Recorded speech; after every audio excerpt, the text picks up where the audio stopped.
Hey there, everyone. Thanks for tuning into Sin's Workshop. Hope you're having a wonderful day.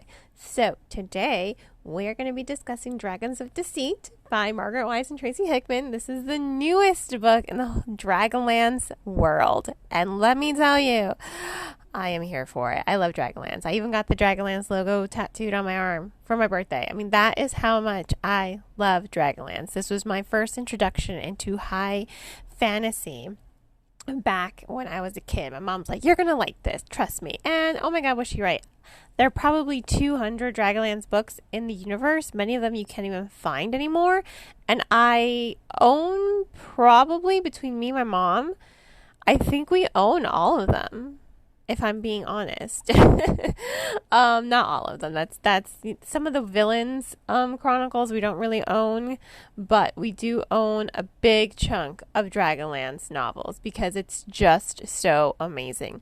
So when Wizards of the Coast stopped publishing Dragonlance, I was pretty heartbroken. You know, I went to going to the bookstore seeing all these books, and now it's kind of just dwindled to the original Chronicles trilogy, and that's about it.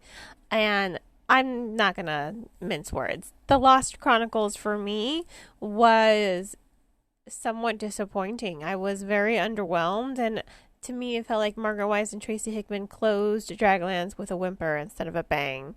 But overall, I'm here for this. Dragons of Deceit was everything I could have wanted and so much more. I absolutely 100% love this book. So we have a new protagonist. Her name is Destina Rosethorn. She is the daughter of a Solamnic Knight. And, okay, I don't like the Solamnic Knights. I've never liked the Solamnic Knights. They're very stiff. They're very overbearing. They're very self-righteous. So Destina, she's not my favorite. But then again, Sturm Brightblade wasn't my favorite either. However, when it came to Sturm, he had the companion. So there was a nice friendship there. He had something that tempered his self-righteousness. You know, there was something there that I could at least find likable about Sturm Brightblade. For Destina, it's a little harder. You know, her father joins the War of the Lands, and then he ends up losing his life. And from there, her life just continues to fall apart because women cannot have knighthoods in the Solamnic society. They cannot inherit land. It has to go to the oldest male relative, which is really sexist, if you ask me. Because Destina, even her father acknowledged, and he tried to,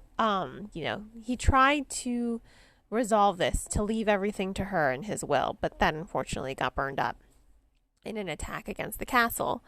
So she has no proof saying, hey, my father gave this to me. So pretty much once he died, her life began to really fall apart. Now she does lots of research and she discovers the device of time traveling, which, you know, belongs to Tasselhoff Burfoot. Da, da, da. So she's got it in her head now. This is the story. She's got it in her head. She has to find this device of time traveling. And in order to do that, she also needs to find the gray gem. You know what that is, and if you don't, it's chaos. Chaos in a gem. Ha ha ha. Oh boy, oh boy. So she unwillingly becomes the servant of chaos, and it's just, woo, it is a wild ride, let me tell you. It was so good, and I think it's really interesting what Margaret Wise and Tracy Hickman have always done when they're doing the storytelling. They do highlight, you know, it's the classic good versus evil, but what does it mean to be good? What does it mean to be evil? You see a lot of these Solamnic Knights that are not good. You know, they're self-righteous, they're kind of greedy, and a little bit corrupt. And then you have Dalamar the Dark. You know, he's a mage of the Black Robes. That's evil alignment. But he is friends with people like Tanis. You know, he's their friend. He's a good guy, you know. He's just willing to, you know, step on people who would stand in his way. Kind of like Raceland. I love Raceland. He's done a lot of... Okay, yeah. his whole, if you've read the Time of the Twins, War of the Twins, Test of the Twins, he did some shaky things. But Raceland is inherently good to his core.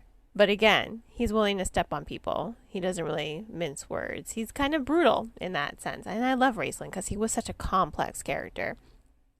And Margaret Wise and Tracy Hickman, they're really good at creating complex characters. I think that's what they're doing with Destina.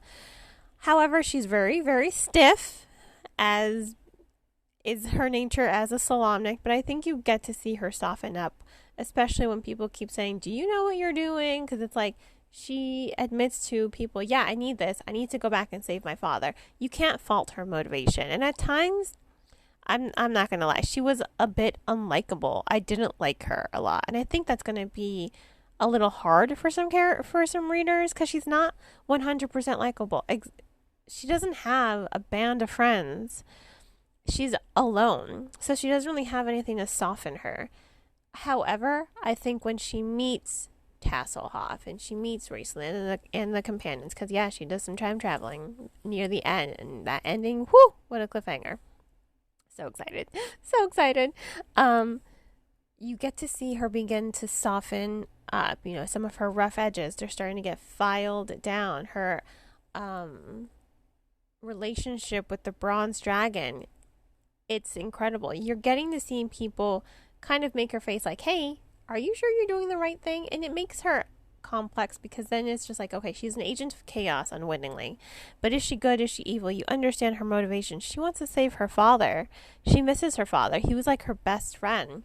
And when he died, everything in her life fell apart. But is what she's doing good? Is it good or is it evil? There's a lot of complexity there that I think is going to be explored more in the second book. So I'm really excited for that. I can't wait to read it. I'm so excited. Can you hear my excitement? I love Dragonlance and I loved this book so much. I'm just in awe. Margaret Wise and Tracy Hickman, I'm getting a little teary-eyed right now just talking about it, and I can't cry because I already did my makeup for work. But it was so incredible. It was a steady pace. I wouldn't say it was really fast paced, but I blew through it. I love the world building. Again, you're being reintroduced to Krynn. You're being reintroduced to Dragonlance, to what made this universe so incredible. And it was, like I said, I'm getting teary-eyed just thinking about it because Dragonlance really just means so much to me. It really does. It's such a big part of my life, and I'm so happy to see Margaret Wise and Tracy Hickman come back and return to this world with the fire and passion that was in their original Chronicles trilogy. It's there, and it wasn't there for the Lost Chronicles. For the Lost Chronicles, I kind of felt like they were kind of going through the motions. It's back, and it's better than ever. So, of course, I'm going to give this book 5 out of 5 stars. Is that any surprise to anyone? And I highly recommend purchasing the book, which links to purchase the book will be in the description below. Don't you worry. So, once again, Dragons of Deceit by Margaret Wise and Tracy Hickman gets 5 out of 5 stars. Links to purchase in the description below. And please do not forget to like this podcast, subscribe to it, and share with all their book-loving friends. You can also become a supporter on Buy Me a Coffee or on Anchor FM, my recording platform. I hope you all check out this book and have a great and wonderful rest of your day.